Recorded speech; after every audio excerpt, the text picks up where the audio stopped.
Hello, everyone. I am excited to have Chris here with me from Firstbase HQ. Chris is leading a really cool company kind of centered around remote work and kind of the modern workplace. And so I'm excited to have him on.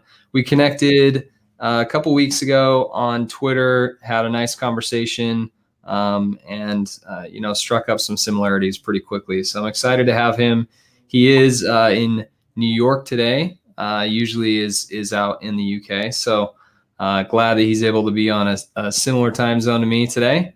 But Chris, why don't you take a minute and kind of introduce yourself, kind of your path to founding Firstbase, and then kind of a little bit about the business. Yeah, so we were building a fintech business previously, focused on solving an asymmetric information problem. You know what you pay for your bills and expenses. I know what I pay for my bills and expenses. Neither of us ever knows if we're getting the best deal possible. So we plugged into your bank account, analyzed your recurring expenses, and told you when you were paying more than you should be, and then could automatically switch you to a better deal when to get you that, obviously. And we started that in March 2018. We're doing relatively well, talking to some of the big British banks, some of the credit ratings agencies in the US about a B2B variant of that product. But ultimately, by July/August last year, we realized our customer acquisition costs were too high and we were looking to pivot to something else. We had 3 months of runway left, the usual startup story.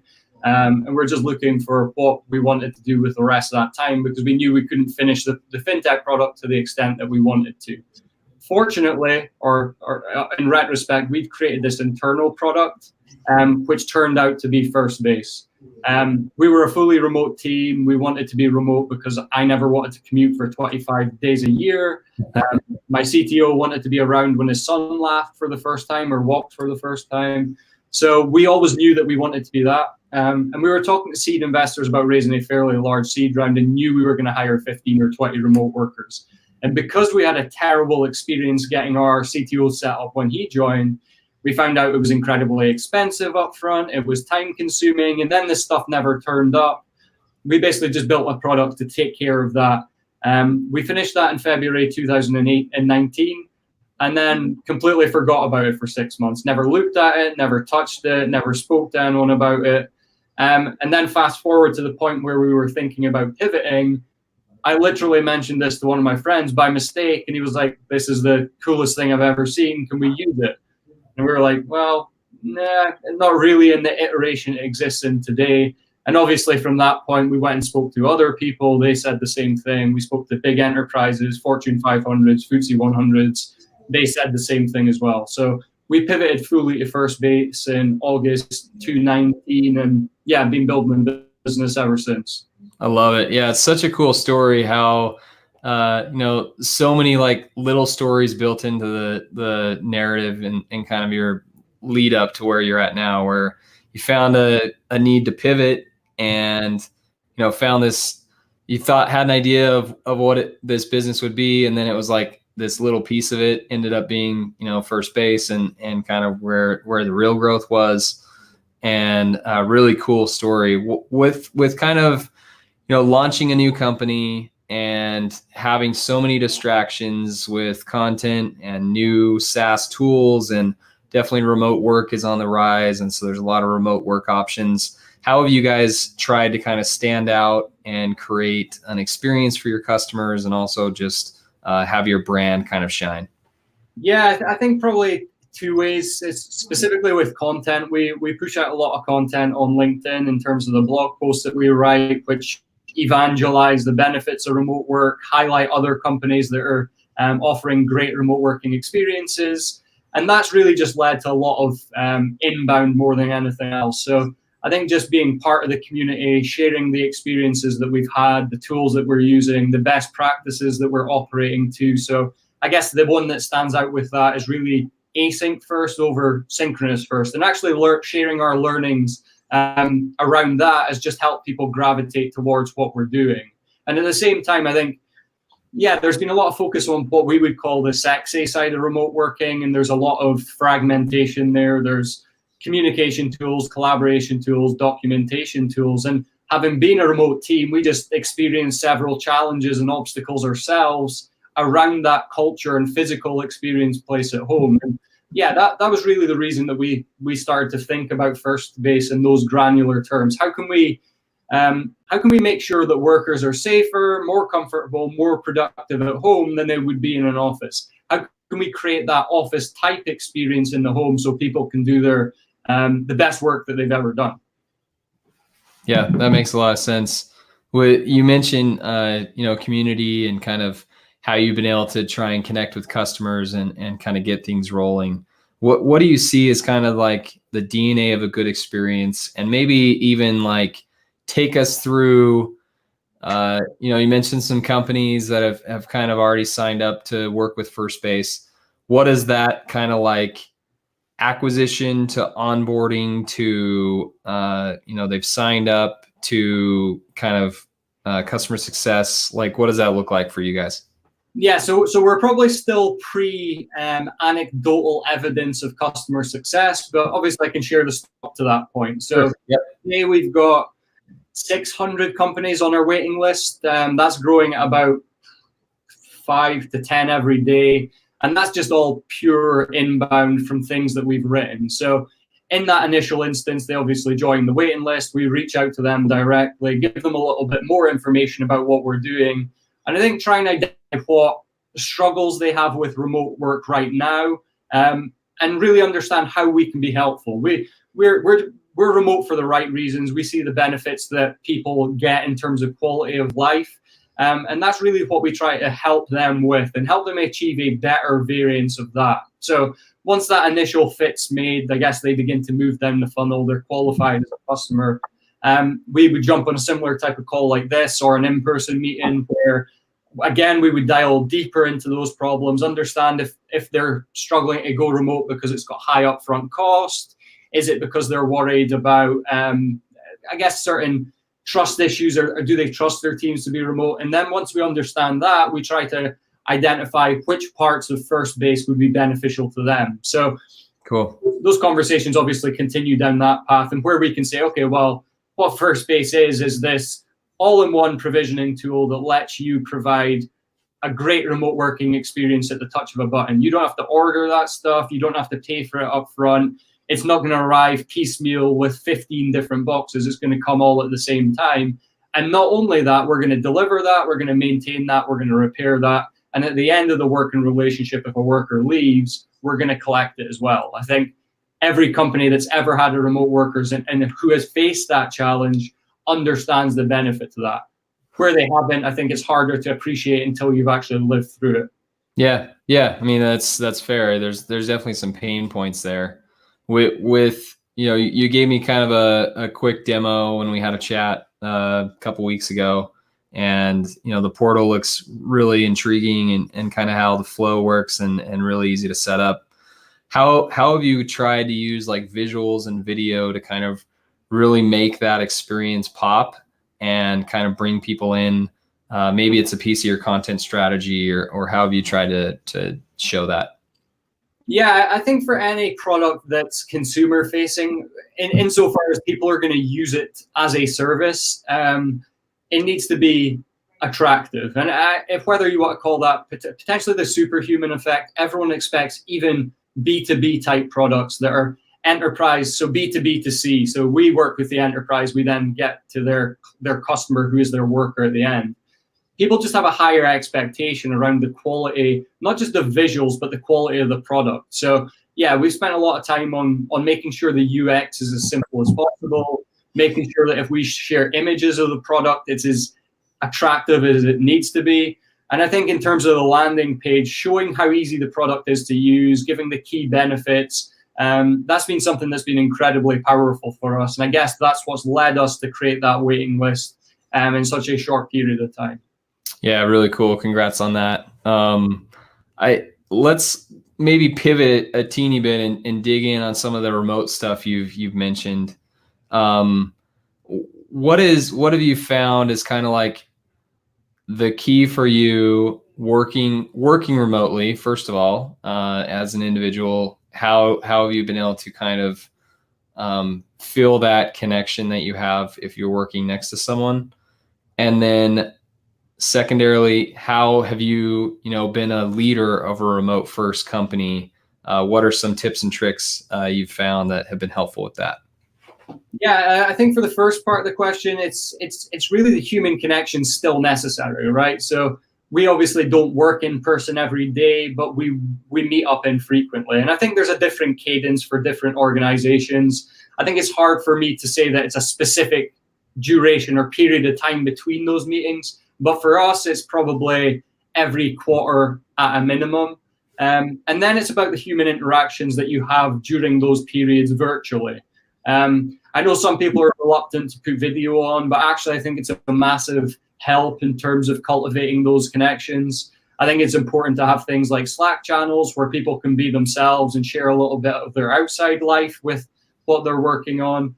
And then I think the third part is, and this probably leads into the next question in terms of managing remote teams, it's just being comfortable with the switch to asynchronous working. So we understand that the main benefit of being remote is that you're not in an instantaneous gratification office where everybody's going to come up to you, tap you on the shoulder, and distract you from what you're doing. Like, the offices became this distraction factory, adult kids club, and we've been really conscious of not replicating all the bad parts of working in an office in a remote setting. So because people are working from home, they've got their private space, how can we ensure that they've got the isolation and focus to do deep work without disruption?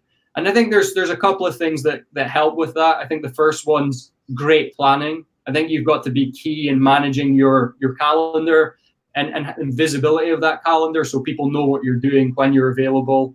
And then the second part is probably just being capable of doing work in isolation on your own. So that's more of a personal thing around people who become remote workers. And I think right now, remote workers self-select for that. They're typically more organized. They're typically better at managing their time.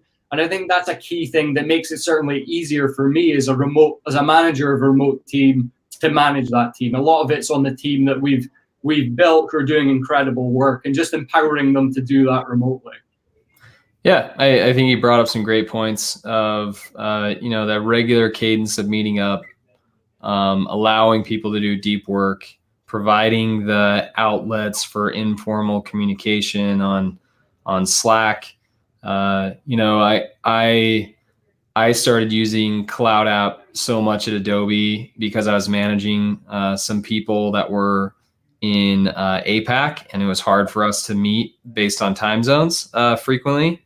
And so I use Cloud App to do that asynchronous communication, like you mentioned, still got the visual and the video FaceTime of me recording myself, talking to a deck or whatever. But didn't necessarily have to have those meeting times. And I think that's kind of that's the modern workforce that I see is this remote, global distributed teams and people just trying to find ways to make it more convenient and not have to be on a call at 8 or 9 p.m. Right. When they've already kind of shut down for the night and are trying to relax and don't necessarily want to get on a call with someone in, Japan or Australia or India or whatever. Yeah, and I think it's something that non-remote teams don't fully appreciate. So to give you an example of what everyone knows about office work being true, right? If you've got an office, you can hire the best person that you can afford within a 30-mile radius of that physical location. Yep. Whereas you understand or you have the capacity to work remotely and be asynchronous in the manner that you say, where you're working with people in APAC or in other places in the world where the time zone's different. You need to understand and appreciate those differences and have the tools that enable you to do that. And the benefit, obviously, is that you're not in that position where you're hiring in a 30-mile radius. You're not disqualifying yourself from 99.9% of the talent globally. You start to be able to hire the best person on the planet that can do that job. You just need to be willing to trust them and understand that they're going to be working at a different time from you. So you need to be more managed in your processes of doing that. Yeah, that's really, really great points. going back to kind of customer experience, what is, we've talked a lot about Firstbase. We've talked a lot about remote work. What is a recent experience you've had as a consumer? That could be with retailer, travel, B2B. Like, what is an experience where you kind of walked away recently and were like, wow, that was really great. I want to do more business with them. Right. So I was a really big skeptic of AirPods. Sure. Yeah. Like, it's just a wireless earphone. How cool is that? And then my dad got a pair, and I connected them to my phone for the first time. And I didn't even have to connect them. You just hold it close to the phone, and that's it, done. And then you flip it open, you take them out, you put them in your ears, and they're immediately connected. Like, that seamless experience that Apple has, and that permeates their whole brand, right? And the second you unbox it, and it's like a suction effect because the packaging is so like, Apple packaging's a product in itself. Yep. Yeah. And then it goes on to the physical product or the hardware, where you open the laptop, and it's a great experience from the moment you purchase in the store through to the unpackaging of it, through to the use of it. And then if something goes wrong as well, they're just great at dealing with that, whether that's going in store, whether that's jumping on a call. Yep. And that's something that sticks with me all the time. Apple kill it every time. Like, there's never been an Apple product that I've been, even the packaging, like, being like underwhelmed by the packaging. So if you buy the Apple Watch, the packaging's beautiful. Like, yeah, it's to turn into an advert for Apple here, but there's really nobody in the world who does it better than them. Yeah, I'm with you. I think I've said that in the past too. I really hone in on like the packaging of Apple and the branding, and it's hard when we all kind of live in an Apple Amazon world where it's like speed and quality and efficiency and things are all kind of expected of every business. Yeah. So yeah, we just do our best and carry on. What do you think is the future of, I usually ask what's the future of experience business, but let's flip this a little bit, since you have some expertise in a different area. What's the future of the modern workplace look like? We've talked a lot about remote. What do you think the modern workplace is based on trends we are currently seeing, and where do you see it kind of going? Yeah, so I think somewhat surprisingly, the future trend of the workplace is about going back to the future. Basically, we're going back to what the office originally was. So if you look at what the office was originally designed as the optimum place to do deep work, and we touched on this before in our previous call, Joe, where after the Industrial Revolution, and because the cost of real estate was super low, every white collar worker had their own private office, and they still had those areas that they could talk to each other in. They would go for lunch, etc. But the key part was they had that isolation to do deep focused work. And then you see the linear progression of the office architecturally, going from the place of we've all got our private space, and then it was we've all got these cubicles, so you had these semi-private spaces, to open working spaces now, which are just ridiculous in terms of being able to do deep work. You can never focus.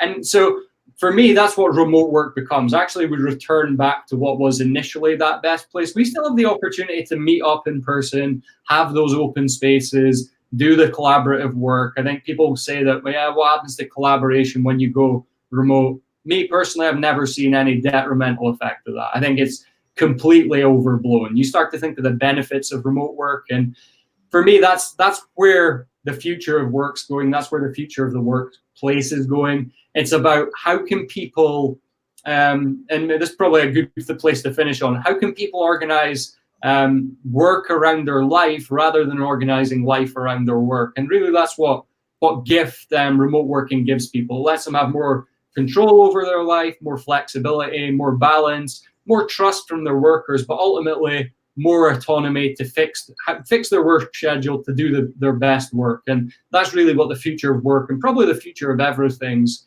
really about. I love that take. It kind of made me think of that, like Twitter rant that I'm sure you saw like a few weeks ago about people talking about how many hours they're working a Right. week, and how basically it turned into how silly that is. Like no one cares. Like, are you getting your stuff done? Like, does it take you 40 or 50 hours to get your stuff done, or is it taking you 80 hours to get your stuff done? Like, the point is get your work done, be productive, and the real value is, like you said, trying to find, we're all trying to find a balance. And you, especially as a founder of a new company, searching for a balance of enough work, but also like, I don't want to burn out, and I want to make sure that I'm not, wasting my prime years just working. So I think that was a really good take. Any other closing thoughts, Chris? Not specifically. I think that's an interesting one because it's just something that people appreciate. It's right now people are living in high cost of living places and accepting a relatively low cost of life and a relatively low quality of life. And I think that there's something egotistical about that, where people just see themselves and align themselves with the number on the bottom line.